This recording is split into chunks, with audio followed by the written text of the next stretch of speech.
Welcome to Politics Done Right. I am your host, Egberto Willies. This is a progressive program that will take the mystery out of politics.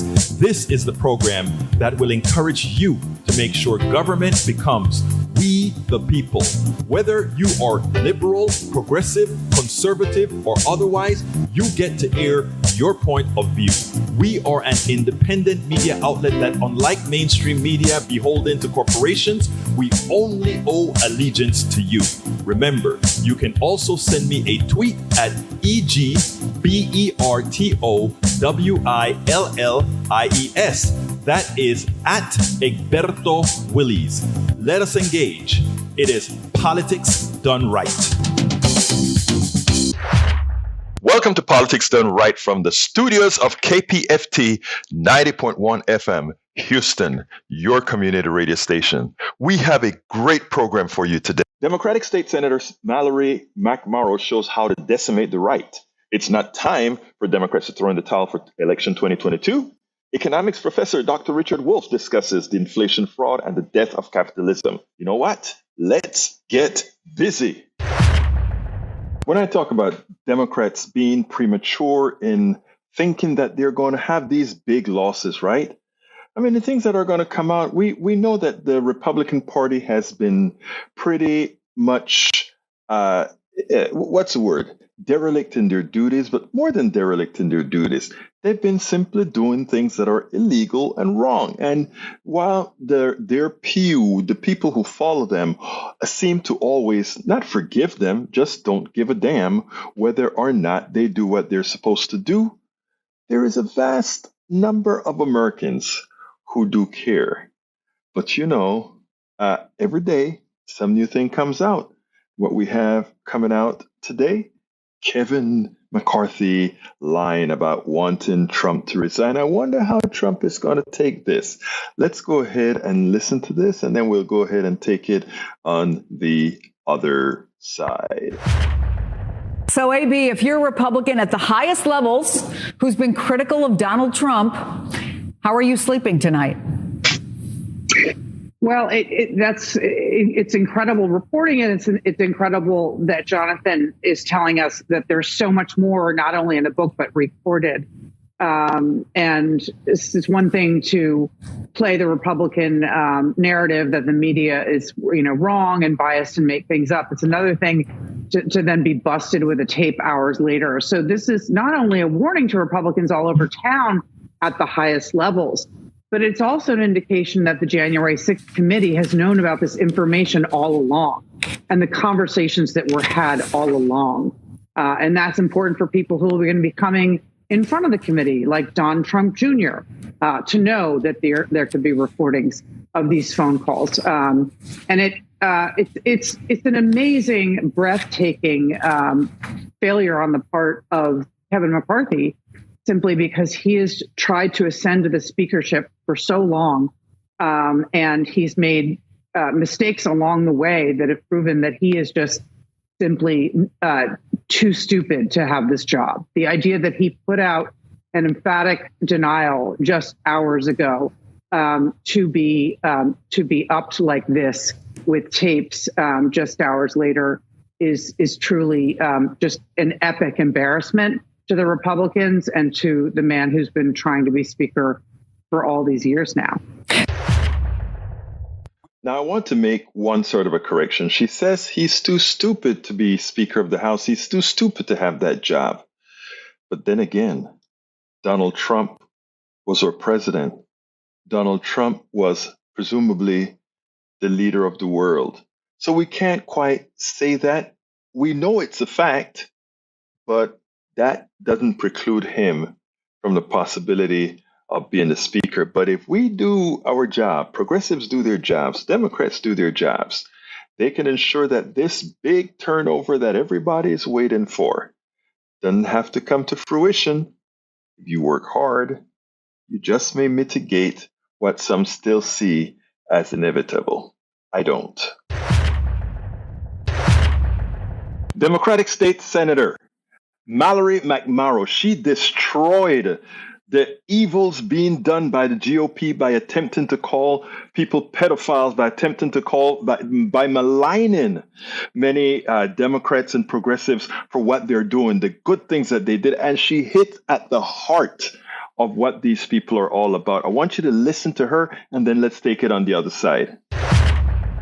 I didn't expect to wake up yesterday to the news that the senator from the 22nd district had overnight accused me by name of grooming and sexualizing children in an email fundraising for herself. So I sat on it for a while wondering why me. And then I realized, because I am the biggest threat to your hollow, hateful scheme, because you can't claim that you are targeting marginalized kids in the name of, quote, parental rights if another parent is standing up to say no. So then what? Then you dehumanize and marginalize me. You say that I'm one of them. You say she's a groomer. She supports pedophilia. She wants children to believe that they were responsible for slavery and to feel bad about themselves because they're white. Well, here's a little bit of background about who I really am. Growing up, my family was very active in our church. I sang in the choir. My mom taught CCD. One day, our priest called a meeting with my mom and told her that she was not living up to the church's expectations and that she was disappointing. My mom asked why. Among other reasons, she was told it was because she was divorced and because the priest didn't see her at Mass every Sunday. So where was my mom on Sundays? She was at the soup kitchen with me. My mom taught me at a very young age that Christianity and faith was about being part of a community, about recognizing our privilege and blessings and doing what we can to be of service to others, especially people who are marginalized, targeted, and who had less, often unfairly.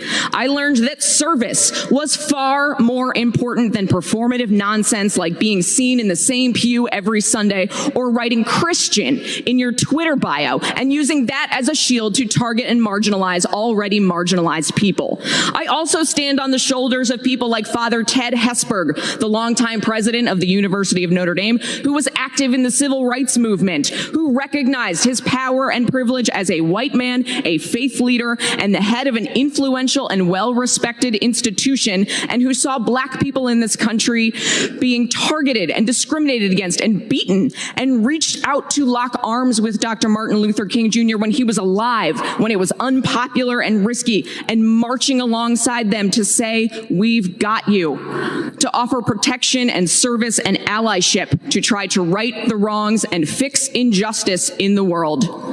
So who am I? I am a straight, white, Christian, married, suburban mom who knows that the very notion that learning about slavery or redlining or systemic racism somehow means that children are being taught to feel bad or hate themselves because they are white is absolute nonsense. No child alive today is responsible for slavery. No one in this room is responsible for slavery. But each and every single one of us bears responsibility for writing the next chapter of history. Each and every single one of us decides what happens next and how we respond to history and the world around us. We are not responsible for the past. We also cannot change the past. We can't pretend that it didn't happen or deny people their very right to exist. I am a straight, white, Christian, married, suburban mom. I want my daughter to know that she is loved, supported, and seen for whoever she becomes. I want her to be curious, empathetic, and kind. People who are different are not the reason that our roads are in bad shape after decades of disinvestment, or that healthcare costs are too high, or that teachers are leaving the profession. I want every child in this state to feel seen, heard, and supported, not marginalized and targeted because they are not straight, white, and Christian. We cannot let hateful people tell you otherwise, to scapegoat and deflect from the fact that they are not doing anything to fix the real issues that impact people's lives. And I know that hate will only win if people like me stand by and let it happen. So I want to be very clear right now. Call me whatever you want. I hope you brought in a few dollars. I hope it made you sleep good last night. I know who I am. I know what faith and service means and what it calls for in this moment. We will not let hate win. Senator McMorrow, that is putting spine into the game. That is how Democrats, that is how progressives should be acting. That is how they should be promoting their message. They have the message of truth. They have the message of passion. They have the message of empathy. They have the message of really being what America needs, what America wants. They're the ones who are doing something for people. They're not the ones play acting. They're not the ones doing evil. Stand up on your pedestal. Stand up at your podium and promote what you've done and what you intend to do, and not allow charlatans to go out there and sing lies, sing a song as if they have accomplished or will accomplish something. Senator Mallory McMorrow, thank you. Democrats should win 2022. Democrats will win 2022 if they follow some of the rules that many of us in the progressive space have been putting out. I want you to, the argument currently against Democrats is inflation is high. They cannot control inflation. So therefore, throw them out and bring in the anti-democratic group into power. Somehow they're going to do a better job. Of course, we know that's a fallacy, but let's go ahead and listen to this question that Chuck Todd asked one of Bernie Sanders' past or one of Bernie Sanders' subjugates or advocates. And I want you to listen to his reply because it's important. And then we'll take it on the other side. This is something for us all to emulate. Does the senator accept, though, the idea that the checks that you said were enormously popular actually contributed to our current inflationary problem? This, again, it hurts my soul around this fight, because if you're a Biden administration and other Democrats, this is an opportunity to lean in. What happened with the stimulus checks? We gave money into people's pockets, child tax credit, unemployment insurance benefits, and stimulus checks. What happened when we gave that money out? Corporations came around and stole it. That's what happened. They took it back out of your paycheck. Why? Because they wanted to report not profits, Chuck, record profits. S&P 500, you look at their profits off the charts. That was a choice by corporations. So yeah, I could raise that bag of potato chips by 25 cents. I could increase the cost of this car by $1,000. But everyone thinks there's supply chain snarls out there. So what you're saying, the inflation issue should be on the corporate. 100%. Lead that fight to say, hey, yeah, maybe there should have been some price increases. But what happened was price gouging, price collusion, corporate power in America trying to reach into your pocket and say, oh, I see you got some money there coming back to me. And if you just look at the record profits of these corporations, that is the fight. That is the fight. And people are asking, who the hell is going to take them on? It is the government's responsibility to take that fight on. I think you have made clear you'd like to see the Democrats have some fight in them. I mean, you've used that word a lot, and I say that muscularity, no disrespect, yes. It does seem like that is among the biggest problems. Right, executive order. I mean, everyone's going to appreciate that. Sometimes these fights are hard, you're going to lose. Right. But you got to lean in, whether it's executive orders, putting legislative votes on the floor again, go around the country, wield it, wield that authority. Now, you have to ask the question whether it is that Democrats can't fight or it is that they also know that they are in the pockets, or rather they are in the pockets of the plutocrats, the executives, the corporatocracy. Let's be clear here. You hear how he said it distinctly. Why do we have inflation? Because the corporations are stealing your money. They know that you got some more money in a stimulus. They know that you're getting more wages, and they're going to take it back away. We've discussed this many times on Politics Done Right. We've also had Dr. Economist, Professor Richard Wolff come and tell you, pricing power belongs to the corporations.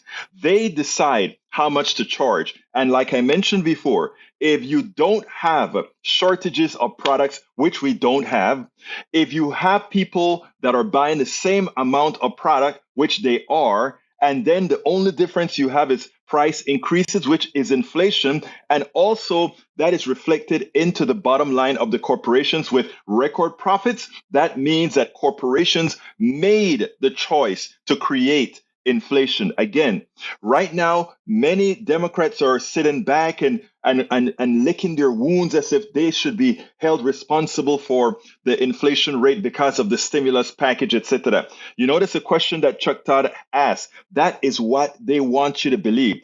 Is Bernie Sanders ready to take responsibility that even though a lot of people like the stimulus, given the stimulus overheated the economy?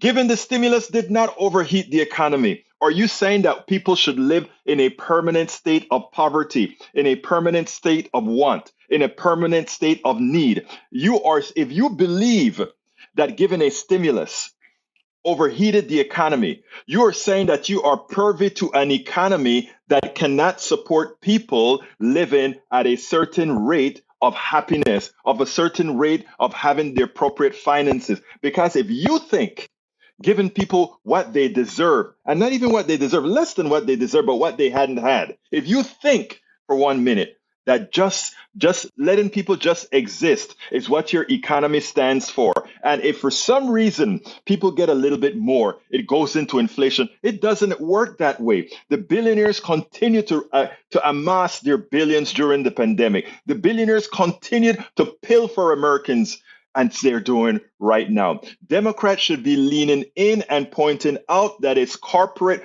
thievery. It's a capitalist thievery that is occurring right now. And until we change the messaging paradigm, until we change it in its entirety and stop allowing the mainstream media, Chuck Todd saying, well, is Bernie ready to accept responsibility for overheating the economy by promoting the stimulus, which everybody likes?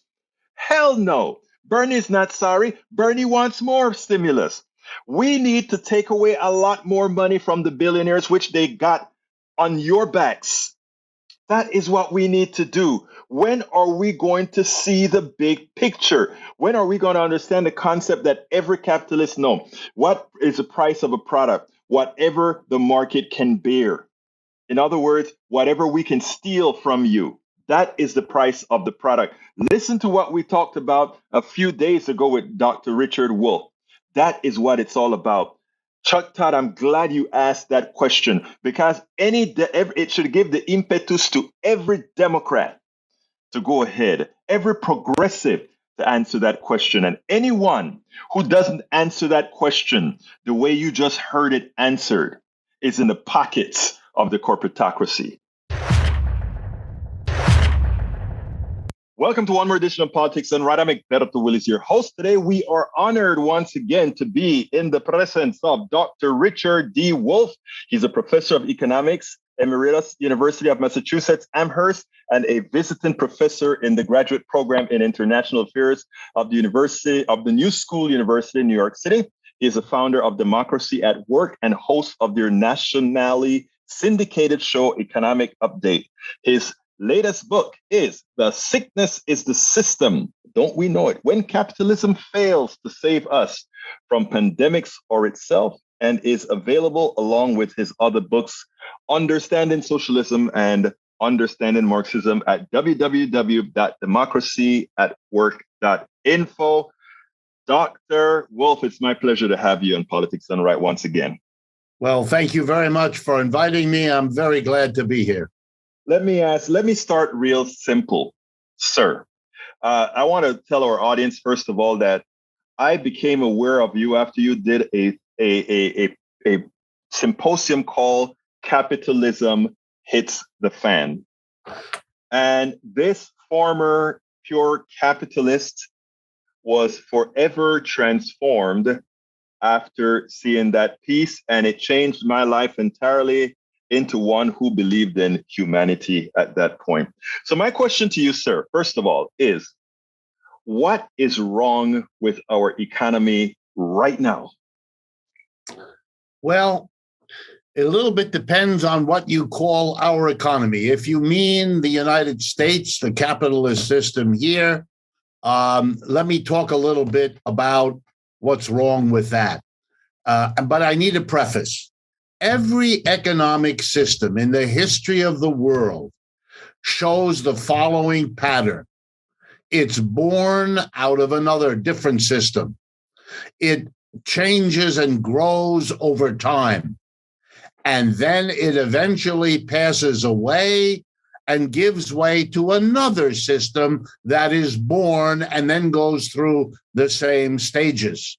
That's true of old ancient village economies, of tribal economies, of slave economic systems, of feudalism. It's true of them all. And what that means is that the system we're living under now, capitalism, is about going to show us pretty much the same pattern. There's no reason to assume it would be otherwise. And we know capitalism was born. We kind of date that to the 17th, 18th century in Britain and Europe. We know it has evolved over the last 3 or 4 centuries to become the global system it is today. But I'm afraid the inference is the next stage is it's over. And it really isn't a question of whether, it's only a question of when. And I think if with that background, let me take a couple of minutes and tell you where I think the United States was and is. First of all, let's all remember that the Europeans originally came here and destroyed the existing population. Not 100%, but almost, okay? And they came here and they fought with the native population. They fought with one another. And when the dust cleared, we were a colony of Great Britain. And we became a colony and we stayed a colony for a century or more. Now, in the late 18th century, there developed an economy here that was, to make a long story short, sick and tired of being told what to do and how to do it and when to do it by some king thousands of miles away in Britain.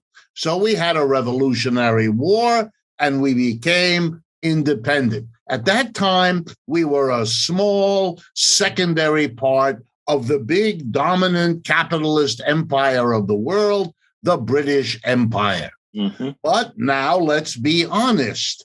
Over the last century and a half, roughly from the time of our revolution, our, by the way, bloody, violent separation from the British King George III, a reversal took place. The new capitalism of the United States grew and displaced the old capitalism of Britain. The British Empire doesn't exist anymore. It was replaced by the American Empire. There were others who challenged the British Empire, the Germans, for example, the Japanese, but there were 2 world wars in which these capitalist empires fought each other, and they destroyed each other with one exception. Britain's empire was destroyed, the German empire was destroyed, the Japanese empire was destroyed. We were the ones left standing here in the US. So after 1945, with the destruction of everybody else, we emerged as the American capitalist economy.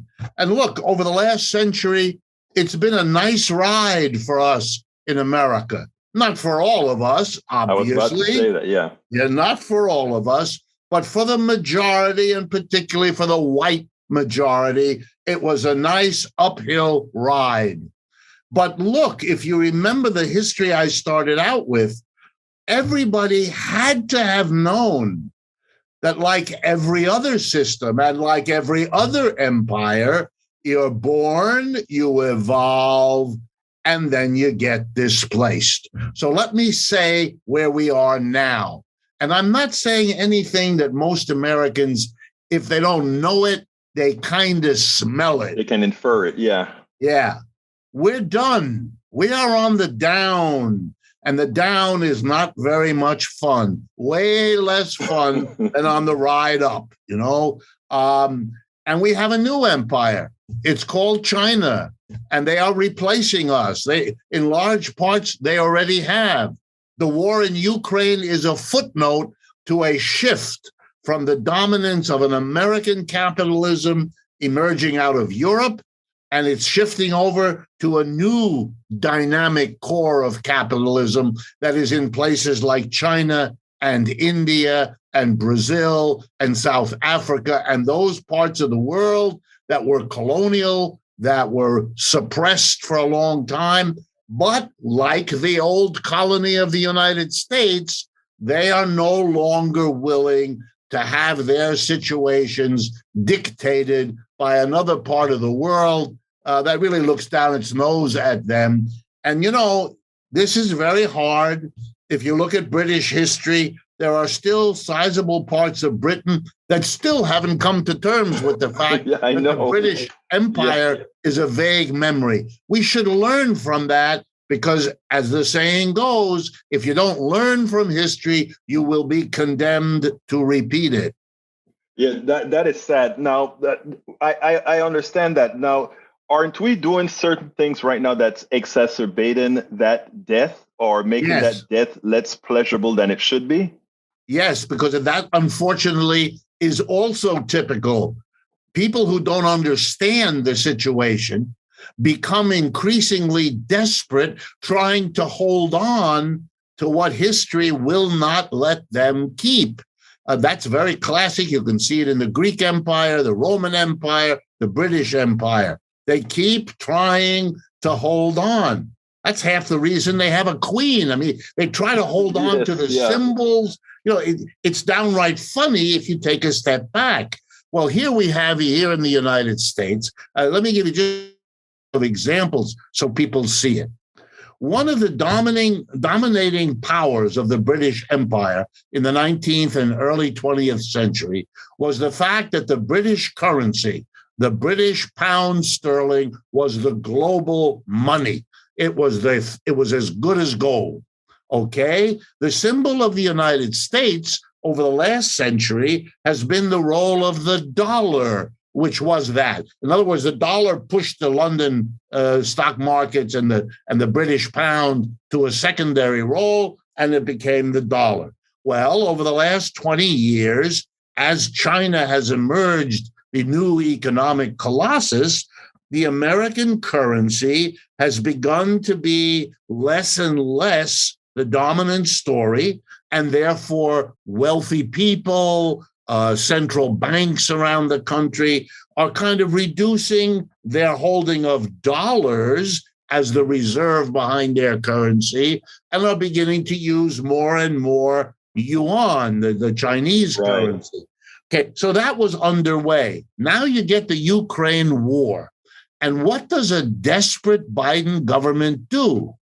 It seizes the property of foreign central banks, above all Russia. It threatens others. It seizes the private property of wealthy people in Russia. You know, the world's wealthy parked their money in the United States. It was like a subsidy of the whole world. Wealthy people took their savings and put them in a bank in New York and invested them in dollars. You know what they're doing now? They're looking at this country and they're saying, uh-oh, it's on the downswing. We're not keeping our money there. We're not investing. Did we own 5 apartments on Fifth Avenue in Manhattan like a piggy bank? Yeah. Well, we're going to sell 3 of them right now, and we're going to buy apartments someplace else. Here's the joke that's making the rounds in Moscow. Those oligarchs, those super rich people in that country. And by the way, one of the signs of desperation is that the people in Russia we call oligarchs, here we call job-creating investors. The same damn thing. Exactly. It's just, you're just playing verbal games. Anyway, the joke in Moscow goes like this. The oligarchs used to take all their money and keep it in the West, in the United States above all else. But now they can't. They're afraid it'll be snatched. So they're bringing it all home and investing here in Russia, which is very good for us. In other words, the United States, in its desperate effort to stop this historic shift, is actually accelerating it. The turn away from the dollar is much worse today than it was 2 months ago before the invasion of the Ukraine. I mean, people have to understand, however tragic the experience is for people in Ukraine. I mean, it's always tragic to be on the receiving end of war, but this is a footnote. What's going on there? It's horrible for them, but in the history of the human race, this is a small moment of conflict between a shrinking, desperate empire on the one hand and an emerging empire which has the luxury of looking at itself and saying, time is on our side. But of course, if the United States were to become more desperate, if things get really worse, how tragic might they be? What might they do? Could it set off a nuclear war? I don't see how any human being can say that they know that won't happen. I mean, the last century we had the 2 world wars. They were the worst wars we've ever seen, and they didn't have nuclear weapons then. And Professor, what's interesting is that the only country on this planet that we know has used nuclear weapons against other humans, it's us, isn't it? That's right. Those 2 bombs in Hiroshima and Nagasaki. You know, absolutely. And the world knows it. And the world, more and more, I read European newspapers every day. It's part of my job. And I can tell you that even in Europe, allied as it is with the United States, you have more and more people beginning to say what you will hear all over Asia, Africa, and Latin America. Leaders there, whether you like them or not, honest ones, corrupt ones, they're all debating. Maybe it's time for us to change horses because it doesn't look like the one we're on is going to win. It looks like that other one that's coming up fast is going to be the winner. Well, the United States has to face this reality. But what I see is a government and mainstream media that are putting their hands in front of their eyes, not willing to see any of it. Well, Doctor, let me just say this, Dr. Wolff, because it is amazing that you said that these are some things that I've been thinking about, right? The rest of the world saw that we were willing to elect a Donald Trump and all that he represents as the president. They also saw that in the election of Biden, who is a step above, better than Donald Trump, but at the same time, that Donald Trump got more votes in his second election by quite a few millions that he did in the first. And they have to sit back and think, will the United States put a crazy person back in the White House again? And what does that mean economically for the rest of the world? Isn't that right? Absolutely. And if you put that together with all of what's going on now, I'm not asking for people to be sympathetic with super rich people, but the American economy has depended on the world's super rich looking at the U.S. dollar and the U.S. economy as where they can put their money, where it will be safe, where private property is an absolute value. All of that has been destroyed. First by Mr. Trump, as you rightly put it. Let's remember, Mr. Trump declared economic and trade war against China. He punished the Chinese companies. He hit them with tariffs. He arranged for the arrest of the daughter of a tycoon, a Chinese tycoon in Canada. And he did everything you can imagine. He promised that he would win the trade war. He did not.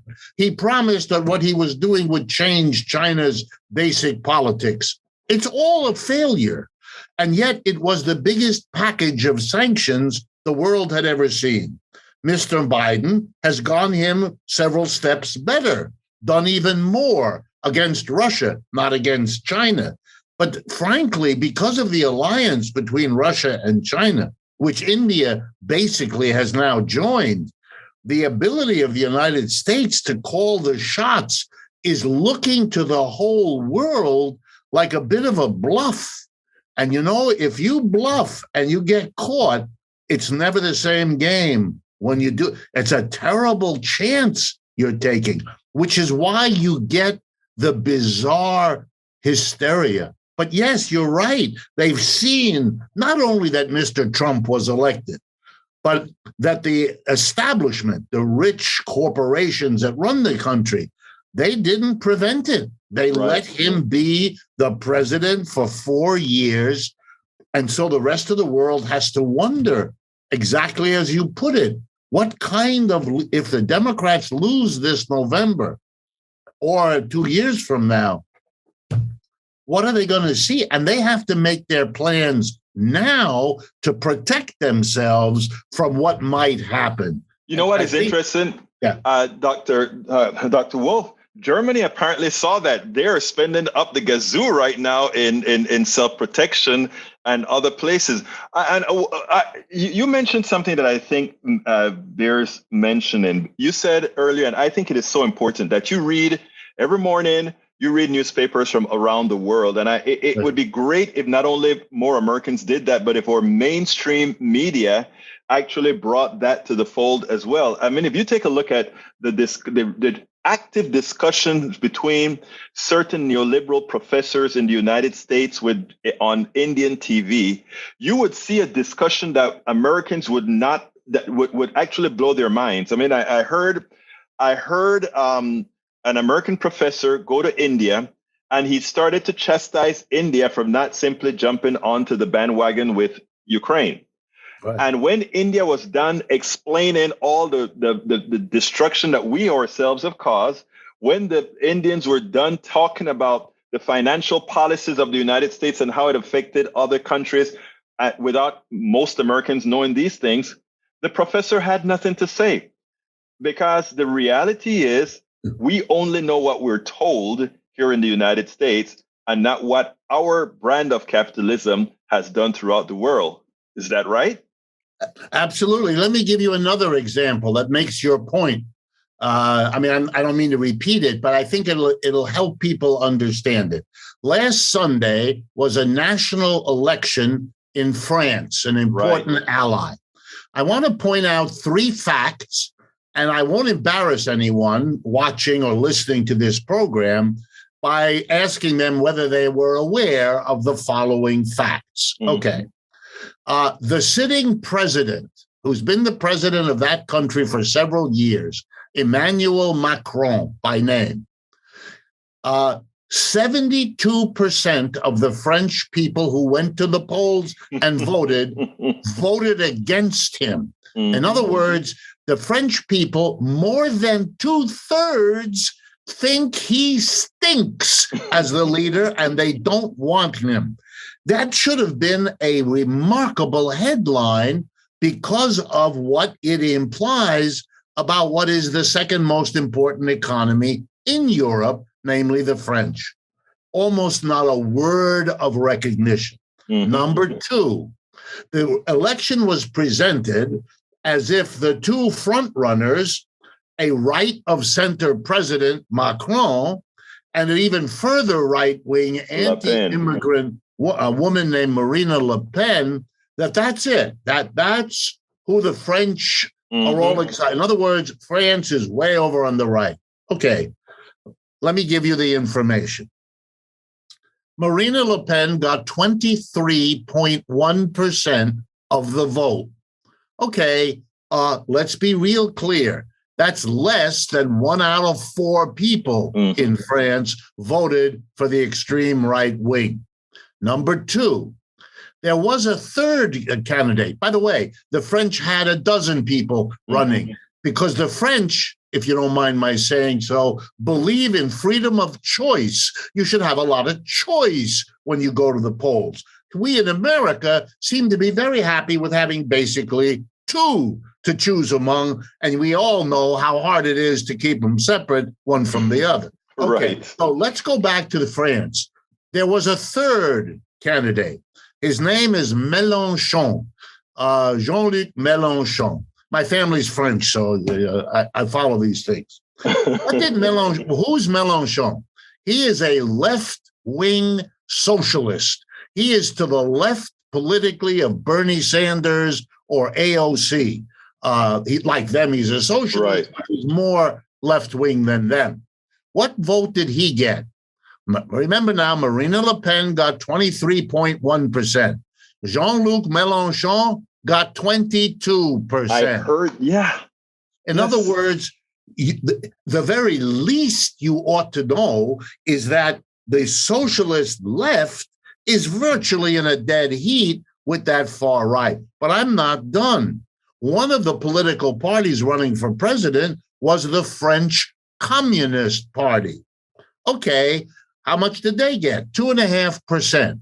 Had the Communist Party unified with Mr. Mélenchon, and those two parties could discuss doing things like this together, and they've done that in the past. Had they gotten together, the combined vote would have been 22 for Mr. Mélenchon, 2.5 for the communists. Together, that would have given them 24.5, and Le Pen would be out of the run.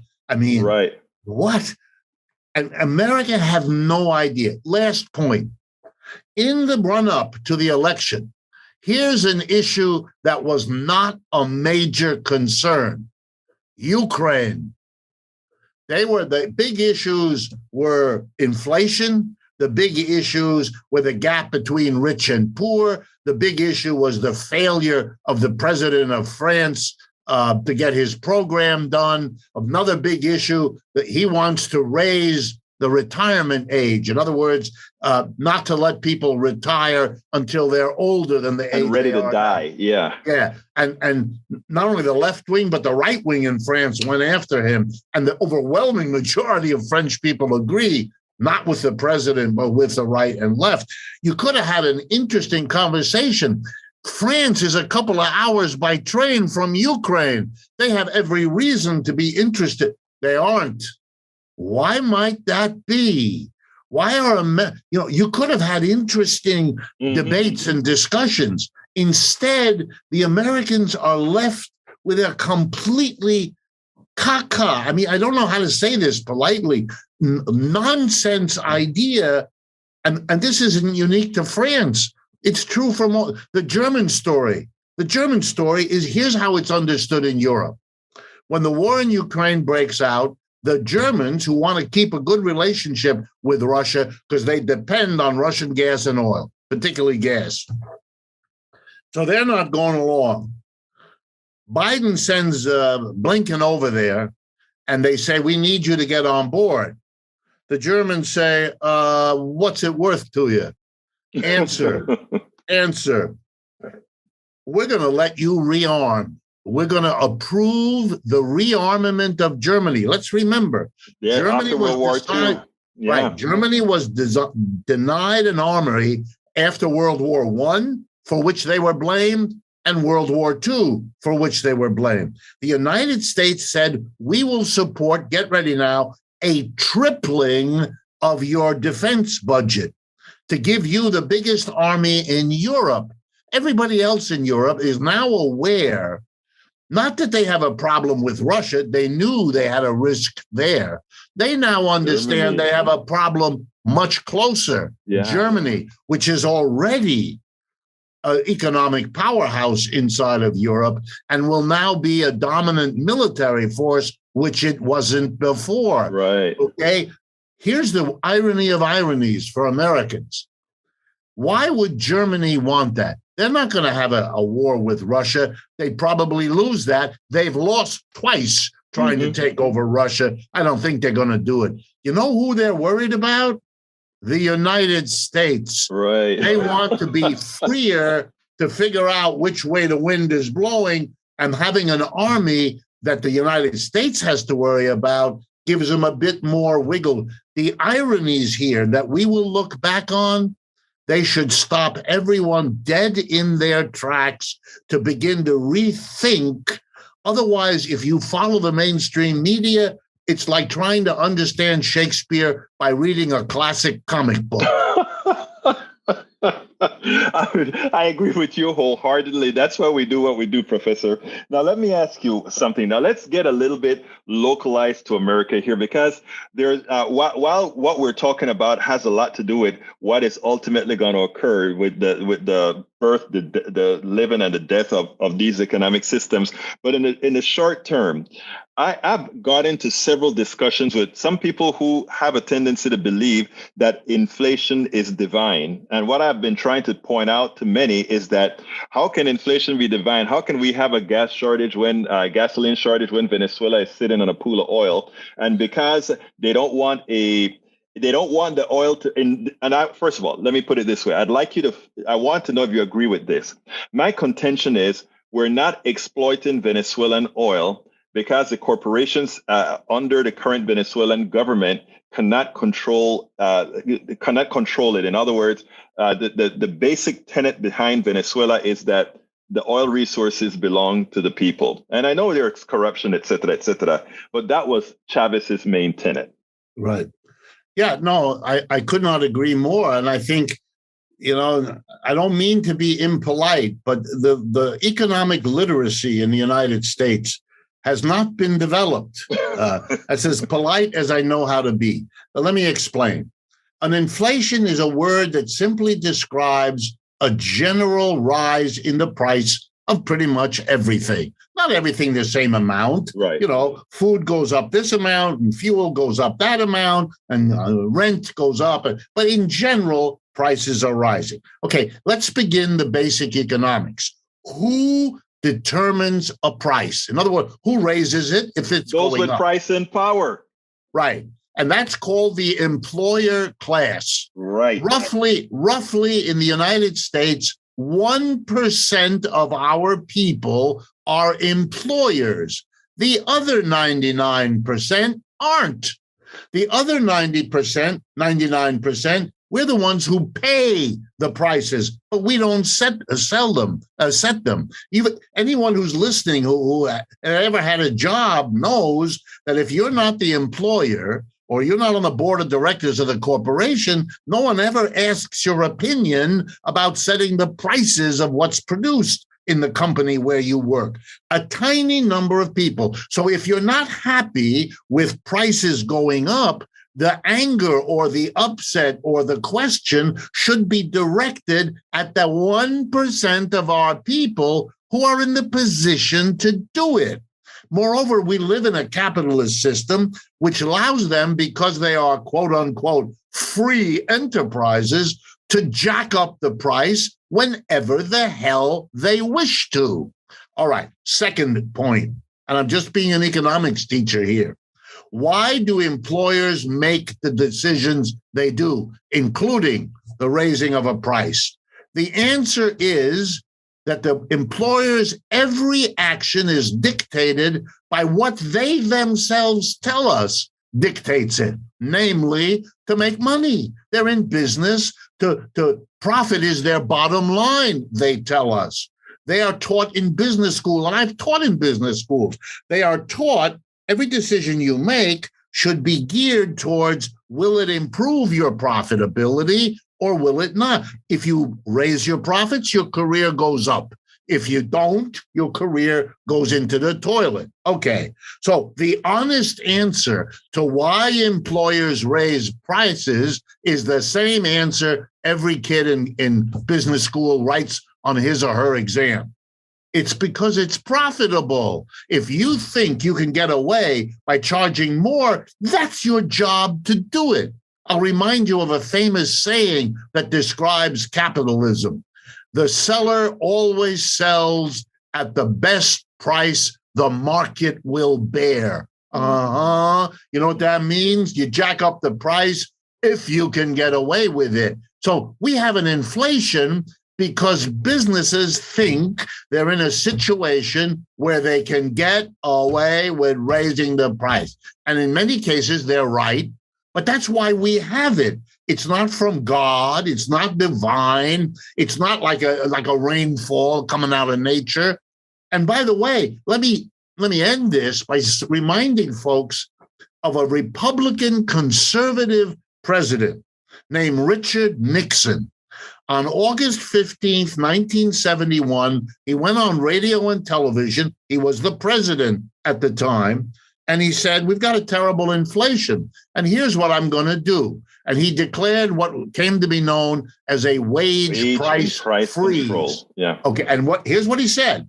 As of tomorrow, we gave the talk in the late afternoon or evening. As of tomorrow morning, if you're a business and if you raise your price, we're going to arrest you and throw you into jail. Because guess what? The inflation stopped on a dime. There is no issue here. There's no big fat complexity. If you were an honest society, you would be debating right now the pros and cons of what they're doing now, which is not stopping the inflation, currently running 8.5%, according to the government release yesterday. Everything you do now, including doing nothing, has all kinds of consequences. But we don't even have a discussion. We don't even have a debate. When I explain to people the history of Mr. Nixon, most of my audience never heard about it. This is new news for them that we've solved the problem. So again, it is this sad bubble of self-imposed ignorance that people like you open up by your work, by your exposing these kinds of things. But it's really tragic for a country with the mounting problems we have to be as childishly narrow in what it thinks about, let alone discusses. That is why I love to have you, because you really, I think, first of all, given what you do, it ensures that people get exactly what we're talking about here, educated. Now, Professor, we have one last question here, and that is, where do we go from here? I mean, we understand we're in a down spiral, but for those of us who still have to exist as we go down, where do we go from here? Well, I think we have, at the highest level, we have to come to terms with a basic choice. And I can't tell you whether the Republicans or the Democrats are the better bet to figure this out, to face it, and to deal with it. I don't have much confidence in either of them. So I'm appealing to the average American citizen. I have more confidence in him or her. So here's the question. After the American Revolution in 1776, the British said, let's give it one more trial.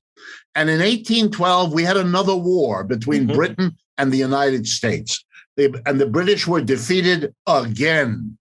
They still didn't accept it because in the Civil War, the British seriously considered siding with the slave South against the North. They didn't do it in the end, but they certainly considered it. Okay, we can have with China war. I mean, I can't imagine it. The risk to the entire population, literally every person alive, is catastrophic. So I'm terrified that they will bumble and fumble their way into a military conflict. And looking at Ukraine, wow, there we have a kind of early installment. Yeah, it's terrible. So the alternative is compromise. Sit down. You're still important here in the United States. You're still a rich country. You're the richest single country in the world. You still have a lot of chips on your side of the table. Sit down, work out a compromise that allows the Chinese to grow and gather into their hands what they have proven they're capable of doing, but that safeguards the world and that gets the world in. Look, those were the ideas behind the League of Nations. That was the idea behind the United Nations. We were supposed to create institutions that would never again risk the kind of horrible wars that made the 20th century so tragic. We either learn to do that, we either get politicians that are prepared to do that, or we are taking a risk that will make you and me and everybody alive today face an indefinite future of well-deserved anxiety. Dr. Richard Wolff, Professor of Economics Emeritus, University of Massachusetts, Amherst, thank you so kindly for having been on Politics Done Right. And folks, don't forget to get The Sickness is the System, When Capitalism Fails to Save Us from Pandemics or Itself. Thank you so kindly, Professor, for having been on Politics Done Right. It's my pleasure, and thank you for producing these programs on an ongoing basis. It's one of the most important public services anyone could do. Thank you. You can listen and or watch Politics Done Right Mondays through Fridays on Facebook Live at facebook.com/politicsdoneright or on YouTube Live at politicsdoneright.com/YouTube. Please do not forget to follow me on Twitter for updates. My Twitter handle is @Egberto Willies, @EGBERTOWILLIES.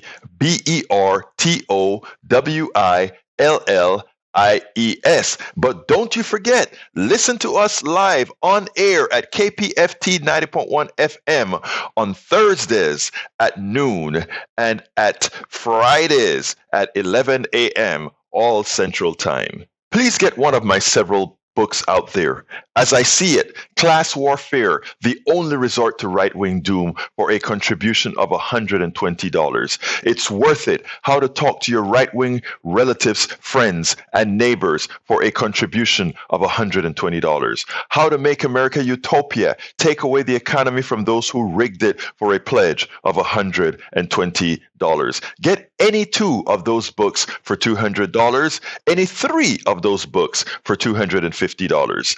The contributions from my books go directly to support our station, KPFT 90.1 FM. Alternatively, folks, please get your basic KPFT only membership for $40, a Pacifica only membership for $25, or choose from one of our many other gifts for your contribution. Just go to kpft.org, choose Politics Done Right for the program, and select an option either for our books or something else to support the station. It is definitely worth it. Please remember to keep your community radio station in your minds. Keep KPFT on your mind. Talk about it. Tell your friends about it. Tell them you know about this station in town, 90.1 FM Houston, that needs your support.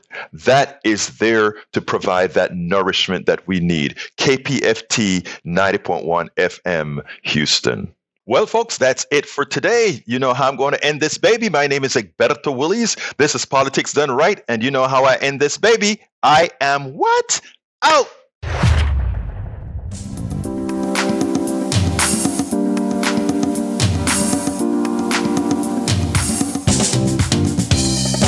Welcome to Politics Done Right. I am your host, Egberto Willies. This is a progressive program that will take the mystery out of politics.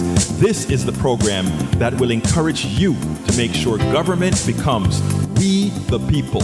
Whether you are liberal, progressive, conservative, or otherwise, you get to air your point of view. We are an independent media outlet that, unlike mainstream media beholden to corporations, we only owe allegiance to you. Remember, you can also send me a tweet at EGBERTOWILLIES. That is at Egberto Willies. Let us engage. It is Politics Done Right.